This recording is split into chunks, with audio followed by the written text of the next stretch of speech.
Okay. So with the current controversies surrounding age verification and age attestation within System D and Linux, I thought I'd do a walkthrough and tutorial of how to download, install, and set up Artix Linux. And I also do want to just go over a little bit of how OpenRC works and how to work with it. Because it is different from System D in the way you would add services and run them. So first step is to go ahead and download Artix Linux. You can just Google Artix Linux, and from their homepage, you'd want to click on the download link in the top right. I would avoid clicking on the development ISO releases. It will still take you to sort of the same place where you can download the mirrors. It's just a lot less readable. So to make sure that you download the correct one, I do recommend going to the download link in the top right. And then you can scroll down to the stable ISO images. And today we're going to be downloading and installing the Artix Community Qt OpenRC, and that's 3.7 gigabytes. If you are comfortable setting up your own Linux operating system, if you've had a lot of experience with Arch Linux, then feel free to choose whichever you want. There's a lot of different user interfaces: LXDE, LXQT, Mate, Plasma, XFCE, Cinnamon. You could go with a base install and install whatever it is that you want. But for today, we're going to be sticking with the Artix Community Qt OpenRC. So you're going to go ahead and click that and download it. After that, we're going to go ahead and download Balena Etcher. You're going to want to download it for your operating system. I am using Linux, so I'm going to be downloading the 64-bit Linux. And after you have those two things downloaded, you're going to have to extract. Well, at least I am going to have to extract, because I am on Linux, Balena Etcher. And then I'm just going to run Balena Etcher. And at this point, you'd want to plug in your flash drive. And then we're going to go ahead and select Flash from File, the Artix ISO we just downloaded. I'm going to select the target. I'm going to choose my 64 gigabyte flash drive. And I'm going to hit Flash. And it will only take a minute or two to finish flashing. Okay, now that the flashing is complete, you can remove the flash drive, or if you're planning on installing Artix to the computer that you have just set this up on, you can just leave it plugged in. I am going to be installing this to my laptop, and I'm going to be recording that through my capture card. So I'll set that up. Okay, here we are on the mini PC, not desktop.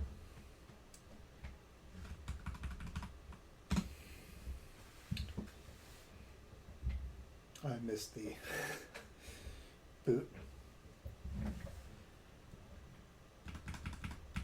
So we're going to go ahead and boot into our flash drive. It'll come up as PMAP partition 2.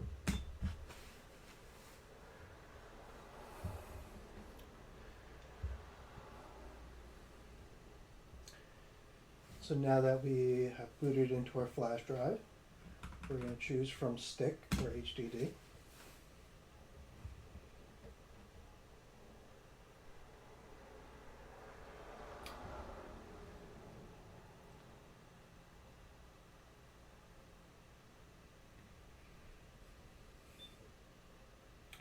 And here we are at our desktop. Skip.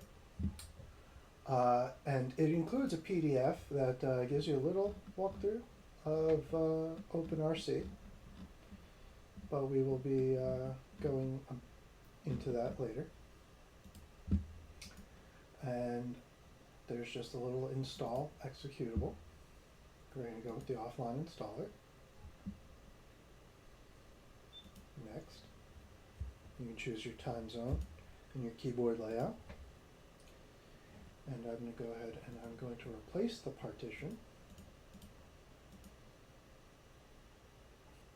It sometimes does this. An easy way around this is just close out of it. And we're going to launch Partition Manager. And I'm going to go ahead and I'm just going to delete all of the existing partitions. And for the swap, just right click and hit deactivate swap. And then delete and apply. So now our drive will be wiped after this finishes.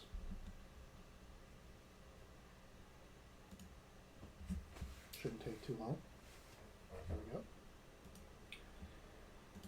And then we're going to restart our installer.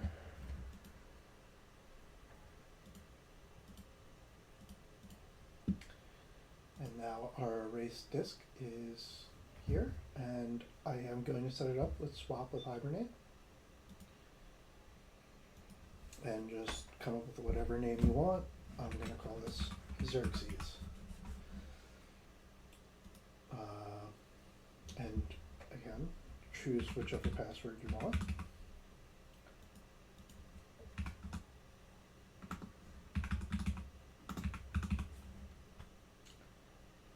I'll log in automatically. And I'm going to use the same password for an administrator account. And install. And this install should take, I mean, it depends on your hardware, but on a reasonably fast computer with an SSD, about 5 minutes.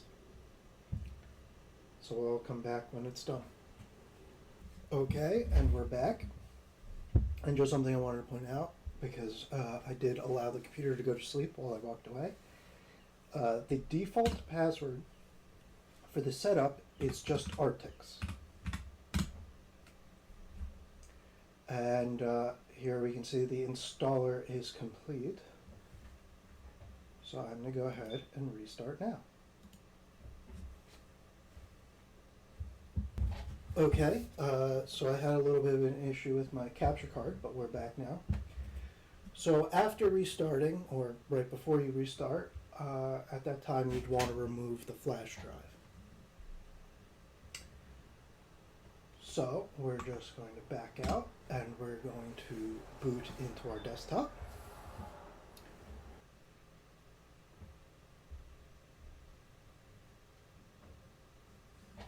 Okay, and here we are at our desktop. And the first thing we're going to want to do is open up our terminal. And because this is Arch Linux based, and the default package manager is just pacman, we're going to do sudo pacman -s, capital S, YU. And that's it. It's going to ask us for our password that we set up during our installation.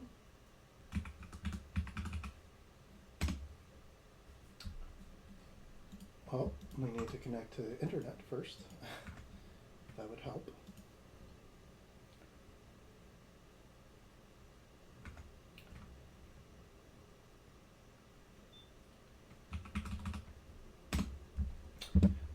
I have come across this issue as well previously, where I don't have a mouse, a cursor.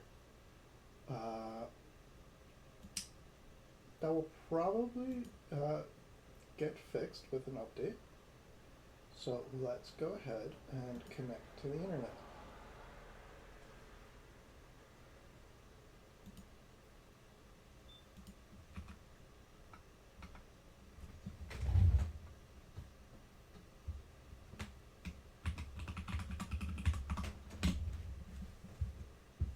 Okay, now that we are connected, we're going to go back to our terminal and put in the Pacman SYU.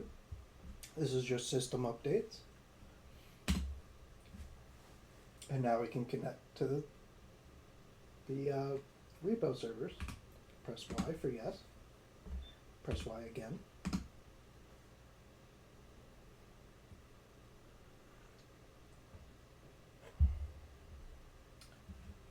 There we go.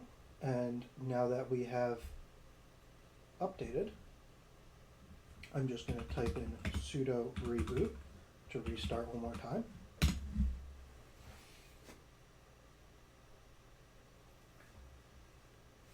Okay, and now we're back into our desktop. I still don't have a mouse cursor. That's classic. So let's go back into system settings. And I'm going to go to themes. And I am just going to apply a different global theme. Just so that I can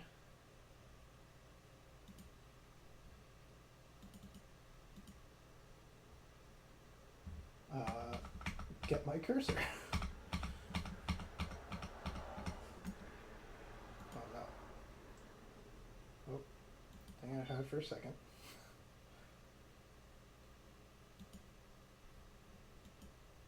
Oh, I still don't have a mouse. Okay, cursor.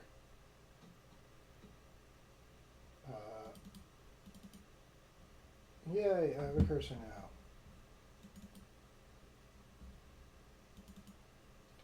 Switch its size. 18 seems good. Alright, breeze dark cursor. So now I have a cursor. Now, while this is the community ISO, there's still a lot that I think you need for a default installation, so let's go ahead and handle that. I believe it does come with Steam pre-installed, so if you just want to get into Steam, you can do that.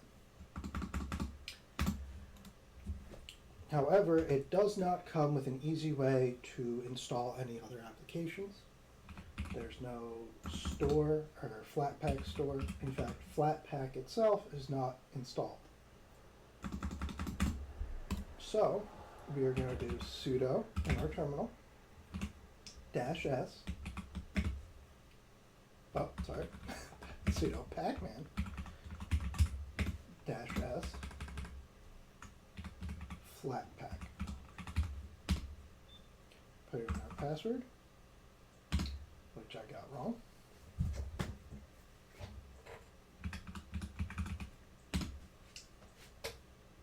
Y for yes.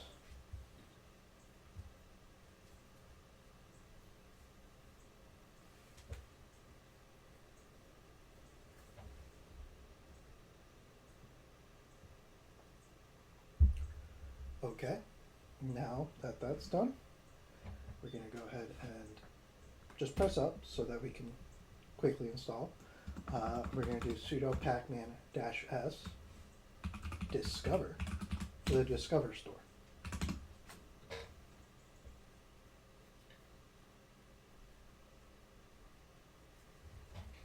And now we will have access to the Discover store.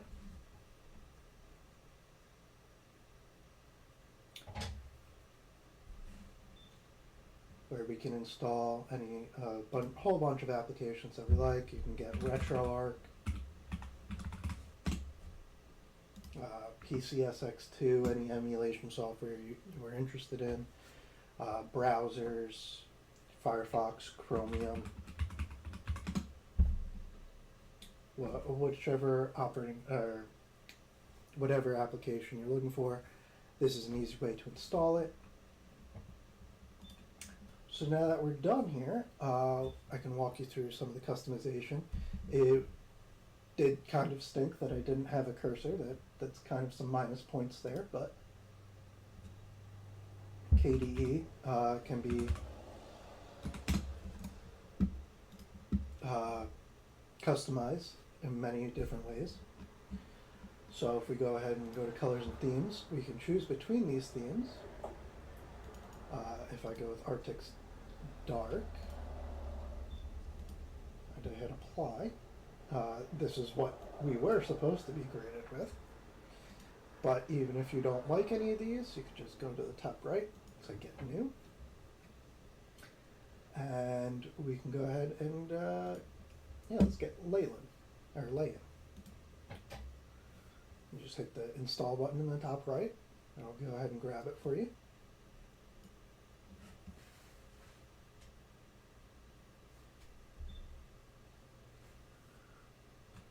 It'll ask you for your password.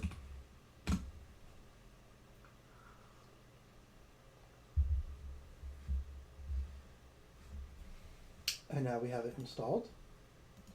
Then we can just double click it or hit apply in the bottom right. And now we have our nice little taskbar in the top. If you want to change that, you can right click it, show panel configuration. You can move it to the left, to the right, bottom, leave it at the top. So everything's up to you. And yeah, that's honestly the very base necessities of setting up Artix at this point. It's kind of up to you what you want to do with it. Steam will work by default. It has all of the packages you would need for controller support with Steam. Wi-Fi and Bluetooth are already working. So it takes a lot of the hassle out of setting up Arch Linux. And it's also using OpenRC. Because this video is getting a little long, I've decided I'm just going to split this into 2 different parts. So I will be uploading another video on how to interact with OpenRC.